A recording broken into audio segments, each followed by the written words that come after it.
ఈ పాలి ఏట గురి తప్పేదే లేదే. ఇక రాజులమ్మ జాతరే. దేని గురించి మాట్లాడుతున్నానో ఈ పాటకి అర్థమైపోయి ఉంటుందిగా. అదేనండి మన తండేలు. ఆల్రెడీ పాటలు రిలీజ్ అయ్యి పిచ్చి పిచ్చి హిట్ అయిపోయినాయిగా. అందుకే ఆ టీంని అందరినీ కలిసి ముచ్చట్లు పెట్టుకుందామా? సరే కలుద్దాం రండి. అయ్యో టీం ఏది, ఎక్కడ పోయారు? ఈ లవ్ బర్డ్స్ని పిలవాలంటే ఈ ఇన్స్టాగ్రామ్ భాషలోనే పిలవాలిగా. సరే పిలుద్దాం రండి.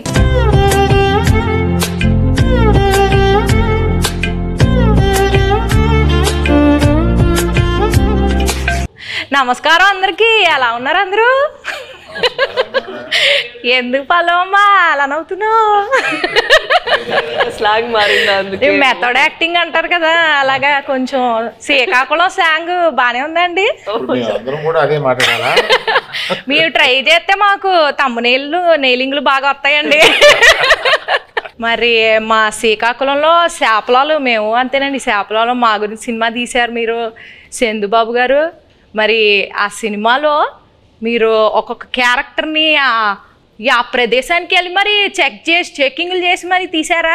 ఇది మామూలుగా ఊహించుకుని రాసిన కథ కాదు, ఇది జరిగిన కథ. సో ఈ కథ ఫస్ట్ గీతార్ట్స్కి వచ్చింది, అరవింద్ గారికి, బన్నివాస్ గారికి వచ్చిందన్నమాట. అండ్ అందరికన్నా ముందు ఈ కథలో ఇన్వాల్వ్ అయింది ఎవరంటే పల్లవి గారు.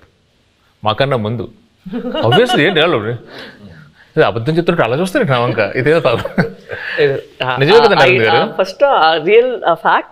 అది నడిచింది. అది నాకు ఒక 20 పేజీలో ఇచ్చారు కోవిడ్ టైంలో. అప్పుడు వాసు గారు అప్పుడు చెప్పారు. సో అప్పుడులో వచ్చిందన్నమాట. సో ఈవిడ కొన్ని క్వశ్చన్స్ అడిగింది, ఆ క్వశ్చన్స్ బట్టి మేము కథ రాసుకున్నాం. అంతే కదండి, కథ రాసుకున్నమాట. సో అది అయిపోయిన తర్వాత వెళ్ళగా నేను దీంట్లోకి మళ్ళీ చేతు గారు హీరో, ఇది అందరూ సెట్ అయిన తర్వాత ఓకే ఇది నిజంగా జరిగిన కథ. సో ఇంకా జరిగిన ప్రదేశానికి వెళ్ళి ఇంకా తెలుసుకుంటే ఇంకొంచెం ఎక్కువ ఇన్ఫర్మేషన్ వస్తుంది, బాగా రాసుకోవచ్చు కదా అని చెప్పి శ్రీకాకుళం వెళ్ళి అక్కడ వేష, భాష, ధారణి ఇవన్నీ ఎలా ఉంటాయి అని చెప్పి తెలుసుకుని అల్లుకున్న కథ. మరి చైతన్య బాబు గారు మీరు టైలర్ చూసాము. టైలర్లో రొమాంటిక్లు, ఎమోషన్లు, పాకిస్తాన్ వెళ్ళి భారత్ మాతకి జై అంటే మరి రోమాలు నిక్కబొడుచుకున్నాయండి. మరి ఎట్లా చేశారండి మీరు? ఎలా చేశానంటే చందు గైడెన్స్లో చేశాను. చందు అన్నట్టు ఇది నిజంగా జరిగిన ఒక కథ. ఫస్ట్ మనకు స్టోరీగా వచ్చి మేము ఆ స్టోరీ విని బాగా ఎక్సైట్ అయ్యి ఆ తర్వాత చందు ఒక స్క్రీన్ ప్లే ఒక సినిమాటిక్ లాంగ్వేజ్లోకి తీసుకొచ్చాడు. ఆ టైంలో ఆబ్వియస్లీ నేను రాజు క్యారెక్టర్కి చాలా దూరంగా ఉంటాను రియల్ లైఫ్లో. యూనో వాళ్ళ కల్చర్ ఏంటి, వాళ్ళ యాస, వాళ్ళు చేసే పనులు, వాళ్ళ ఎవ్రీడే లైఫ్ స్టైల్కి చాలా దూరంగా ఉంటా. సో మనం శ్రీకాకుళంకి వెళ్ళి కొన్ని రోజులు అక్కడ స్పెండ్ చేసి వాళ్ళతో మాట్లాడి వాళ్ళతో దగ్గరగా ఉండి వాళ్ళని బాగా అబ్జర్వ్ చేసి ఎక్సర్సైజ్ చేయటం బాగా హెల్ప్ అయింది నాకు. సో దానివల్ల నేను బాగా అర్థం చేసుకున్నా వాళ్ళు ఎలా ఉంటారు ఏంటనేది. సో మీరు ఏదైతే చెప్పారో ఈ పాకిస్తాను ఈ ఎపిసోడ్స్ అన్నీ అది నిజంగా కథలో ఉన్నాయి. సో జస్ట్ ఒక సినిమాటిక్ గిమిక్ కోసం మనం అది క్రియేట్ చేయలేదు. సో నిజంగా ఉన్నాయి కాబట్టి ఏదో ఒక ఆనెస్టీ ఉంది దాంట్లో. సో ఒక యాక్టర్కి అంత ఆనెస్ట్ కంటెంట్ దొరికినప్పుడు మోటివేషన్ లెవెల్స్ బాగా హై ఉంటాయి. నా క్యారెక్టర్కి వచ్చేసరికి ఐ థింక్ మనం డిస్కస్ చేసినప్పుడు we were trying to see ఈ ఉన్న సీన్లో ఎలా కొంచెం కొత్తగా మనం చూపించగలుగుతాము. అప్పుడు ఉన్నప్పుడు అక్కడ ఉన్న వాళ్ళు ఎలా ఆలోచిస్తారు, వాళ్ళు ఏం లోపల పెట్టుకోరు, చాలా ఓపెన్గానే ఉంటారు. వాళ్ళకి ఏం మనసులో ఉందో అది బయట చెప్తారు. అండ్ ది వెరీ అన్ఫిల్టర్డ్ అని చెప్తారు కదా. ఏంటి అంతా నేను అలానే అడగబోతున్నానండి మిమ్మల్ని. మనసులో ఏం పెట్టుకోకుండా అడిగేస్తానండి అన్ని. అదే సో అలానే క్యారెక్టర్స్ని కూడా చేశారు. మీరు సాంగ్స్, టీజర్స్ ఏది చూసినా ఫోన్ మీద ఎక్కువ షార్ట్స్ ఉంటాయి సెల్ ఫోన్తో. ఎందుకంటే నిజంగా రాజు క్యారెక్టర్ 9 నెలలు అలా సముద్రంలోనే ఉంటాడు.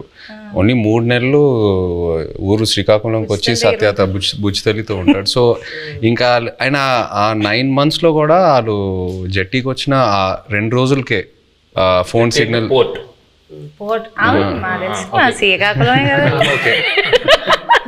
జట్టీకి వచ్చి ఆ 2 రోజులే ఫోన్ సిగ్నల్ ఉంటుంది. సో ఇవన్నీ నేను నిజంగా అక్కడికి వెళ్ళి వాళ్ళ ఎక్స్పీరియన్సెస్ విన్నప్పుడు బా ఎలా ఉంటారు అబ్బాయిలు అసలు ఇద్దరు ఇంత ప్రేమించుకొని పెళ్లి చేసుకొని ఇంత డిస్టెన్స్తో ఎలా మేనేజ్ చేస్తారు, ఎలా ఉంటారు అనేది అది చాలా చాలా పోయిటిక్గా అనిపించింది వాళ్ళ స్టోరీస్ విన్నప్పుడు. ఇప్పుడు నేను స్లాంగ్కి టాటా బాయ్ బాయ్ చెప్పేస్తానండి, ఎందుకంటే కొంచెం సీరియస్గా ఆడాల్సిన రౌండ్ ఇది. ఇక్కడ నుంచి నేను ఈ రౌండ్లో కొన్ని టాస్క్లు ఉంటాయి. సో ఫస్ట్ రౌండ్ ఏంటంటే నెట్ రౌండ్, వల గురించి. Second round campus round, boat round, tsunami round, anchor round, ఇలా 5 రౌండ్స్ ఉన్నాయండి. ఓకే, నెట్ రౌండ్, వల రౌండ్ అంటే మీ సినిమాకి రిలేటెడ్ ఎలిమెంట్స్తోనే మేము రౌండ్స్ క్రియేట్ చేసాం. సో ఫస్ట్ ఒక పెళ్లి చేయాలంటే 1000 అబద్ధాలు ఆడి పెళ్లి చేయాలంటారు. సినిమా తీయాలంటే కనీసం 100 అబద్ధాలైనా ఆడాలి కదా. సో అలా మీరు ఏ సిచ్యువేషన్లో ఎవరికి వలేశారు, ఎలా అబద్ధాలు ఆడి, అబద్ధాలు అంటే అబద్ధాలు కాదు, ఎలా మీ దారికి తెచ్చుకున్నారు సిచ్యువేషన్ని అని చెప్పేసి ఇది ఒక టాస్క్ అండి. So let start the net round. Movie 1.5 years అయింది కదండి, ఆల్మోస్ట్ చాలా డేట్స్ రిక్వైర్మెంట్ ఉంటుంది కదా. సో మీరు హీరోయిన్ గారి డేట్స్ని ఎలా వలేసి తీసుకున్నారు అనేది క్వశ్చన్. కొన్ని వలలు ఎలా ఉంటాయంటే నిజం చెప్పి సరెండర్ అవడంలో వాళ్ళకి వల క్రియేట్ అవుతుందని అలాగే తెలియదు. చైతన్య గారి దగ్గరికి వెళ్ళి ఈ సినిమా మామూలుగా మీరు చేసే ఇతర సినిమాలకు కాదు, దీని చాలా టైం పడుద్ది, దీని ఎండ్ డేట్ ఎప్పుడు అని అడగకూడదు, దీనికి గెడ్డం పెంచాలి, మేము చెప్పే వరకు మీరు ఆ గెడ్డం తీయకూడదు, మాకు బేసిక్గా మీ క్యారెక్టర్లో చాలా బాగుంటారు కానీ ఈ 2 కండిషన్లకు మీరు ఒప్పుకుంటారా లేదా అని డౌట్ ఉండి మా వాళ్ళు ఎవరు మాట్లాడకుండా నన్ను ముందుకు తోశారు, అందుకు నేను వచ్చాను మీ దగ్గరికి అని అన్నాను. అసలు అరవింద్ గారు ఇంత ఇంట్రెస్ట్గా ఇలాగ అసలు నన్ను ఎండ్ డేట్ కూడా అడగకంటే అసలు చాలా బడ్జెట్ పెట్టుకుని చాలా బాగా తీయాలనుకుంటున్నారు అన్న ఇంప్రెషన్లో పడిపోయాడా నా వల్ల అనేది నాకు అర్థమైంది. వెంటనే వల్ల పడిపోయారు. మరి పల్లవిని వల్ల వేసింది డైరెక్టర్ గారు వాసు గారు. ఓకే, పడిపోయిన తర్వాత మా ఆఫీస్కి వచ్చారు, అప్పుడు నేను వలలో పట్టుకున్నాను. హీరోయిన్ గారికి ప్రొడ్యూసర్ గారికి ఎలా ఈ స్టోరీ చెప్పి కన్విన్స్ చేయడానికి ఎలా వలేసారు? అంటే ఇది స్టోరీ నాకు అటు నుంచి వచ్చిందేనండి. ఓకే, స్టోరీ అటు నుంచి వచ్చింది. మేము మల్టిపుల్ స్టోరీస్ గురించి మాట్లాడుకుంటున్నప్పుడు ఈ స్టోరీ బాగుంది అని చెప్పి నేనే అడిగాను. సో అలా వచ్చింది. అండ్ నాకును ఈయనకి చదువు గారికి ఎప్పటి నుంచో లాంగ్ టర్మ్ నుంచి ఉంది, ఇది బాగుంటుంది అని చెప్పి మేము డిస్కస్ చేసుకుని ఎస్ ఇది మేము చేస్తున్నామని వచ్చింది. ఇప్పుడు వాళ్ళ కాన్సెప్ట్ ఏంటంటే సరే అంటే అరవింద్ గారు నాకు చెన్నై పంపించారన్నమాట. అమ్మ వలే ఒక చేపను పెట్టండి, కానీ వలేసిన తర్వాత తెలిసింది అది చేప కాదు తిమింగలం అనండి. పల్లవి గారు మీరు చెప్పలేదు. నాకు వలే ఏం లేదు, వలే లేదు, అందరికి తెలుసు ఇక్కడ ఉన్న వాళ్ళకి వలలోనే ఉన్నాం. So next round boat round అండి.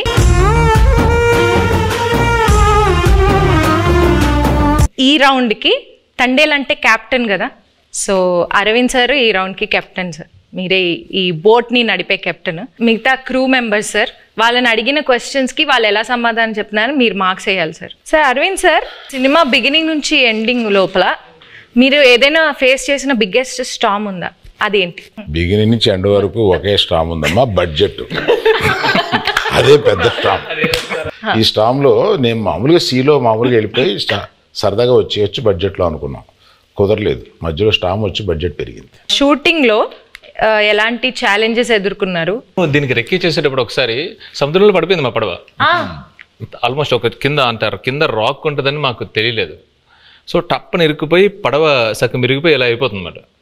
సో ఆబ్వియస్లీ మాకు స్విమ్మింగ్ రాదు, ఏమీ రాదు. నాకు ఎందుకో నిజంగా తెలియదండి, నాకు అప్పుడు కూడా భయం వేయలేదు.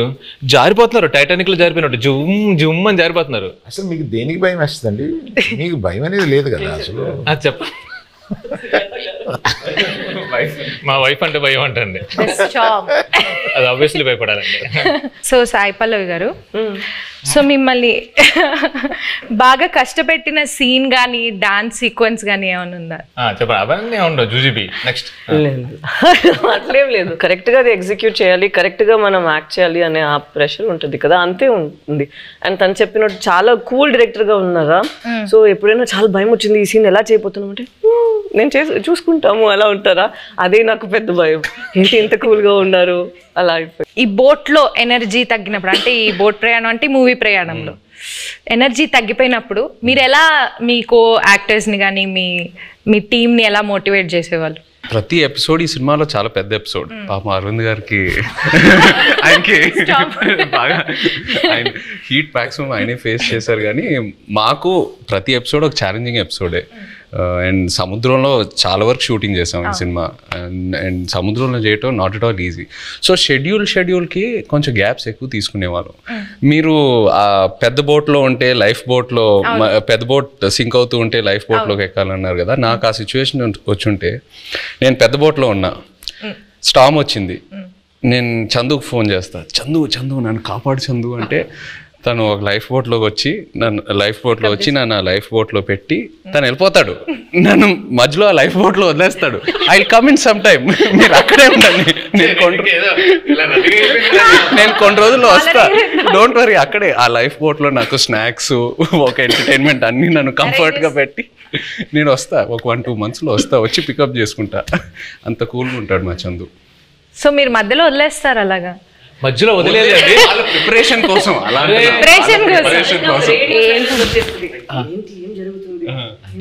జరుగుతుందా ఏమైనా అలా సడన్ గా ఒక సైలెన్స్ వస్తుంది ఒక 2 monthsకి. దాని తర్వాత మళ్ళీ స్టార్మ్ స్టార్ట్ అవుతుంది.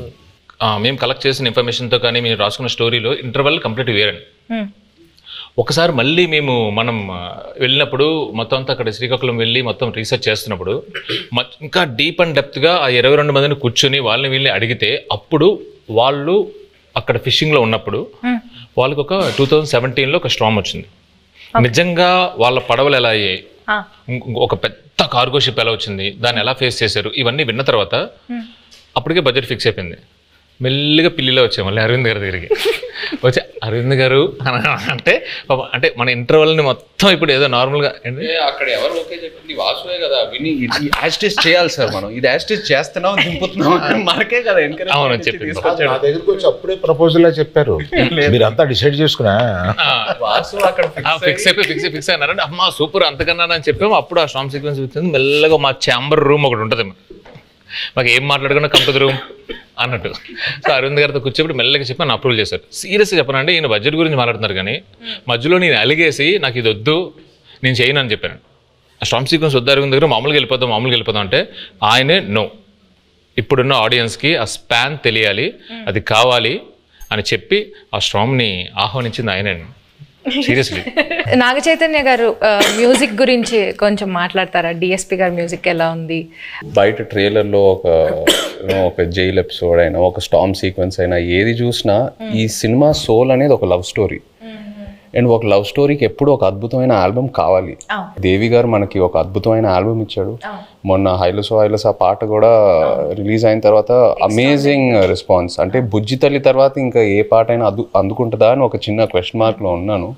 బట్ హైలసో రెస్పాన్స్ చూసాక ఫీలింగ్ సో హ్యాపీ. సో దేవికి థ్యాంక్ యూ చెప్పాలి. అండ్ పైగా శ్రీమణి గారికి, లిరిక్స్ రాసిన శ్రీమణి గారికి చాలా బాగా బ్లెండ్ చేసి super output. So I think half the job is done ఆ విషయంలో, సక్సెస్ విషయంలో, ఆడియో సక్సెస్ అయినట్టు. మ్యూజిక్ ఎవరిని పెట్టుకుందామని చాలా డిస్కషన్ వచ్చింది. దేవిప్రసాద్ని పెట్టుకుందామని వస్తే నేను వద్దన్నాను దేవిప్రసాద్. ఎందుకంటే పుష్ప మాది ప్యారలల్గా వెళ్తుంది. అయ్యి బాబాయ్ దానికి ఉండే కాన్సన్ట్రేషన్కి, దానికి ఉండే వర్క్కి దేవిప్రసాద్ టైం స్పేర్ చేయడు. దేవిప్రసాద్ నాకు చిన్నప్పటి నుంచి తెలుసు. మా ఫ్రెండ్ కొడుకు బాగా బోల్డ్ సినిమాలు చేశాడు. మా ఇద్దరికి అసలు మామూలుగా బయట ఎక్కడన్నా కనిపిస్తే మేము లవర్స్ కావలించున్నట్టు కావలించుకుంటాం. అంత ఇష్టం నాకు.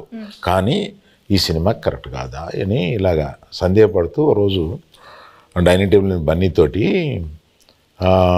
రే ఈ మ్యూజిక్ ఒకటి కన్ఫ్యూజింగ్గా ఉంది, ఎవరిని పెట్టుకోవాలి ఏంటి అని అంటే, దేవి అని ఎందుకు అనుకోండి, మీ పిక్చర్లో లాగేస్తారు మీరు మొత్తం, మాకు టైం స్పేర్ చేయరు, ఇంకా అదే ఇంత నిన్ను అడిగి డైరెక్టర్ని అడిగి మేము ఆయన్ని టైం తెచ్చుకోండి, మాకు వద్దు, అలా వద్దు అన్నాం.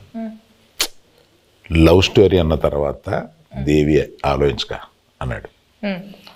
So some credit inside back side of the decisions ఇవి కూడా ఉంటాయి. I don't know whether I will get the chance to acknowledge this. ఇప్పుడు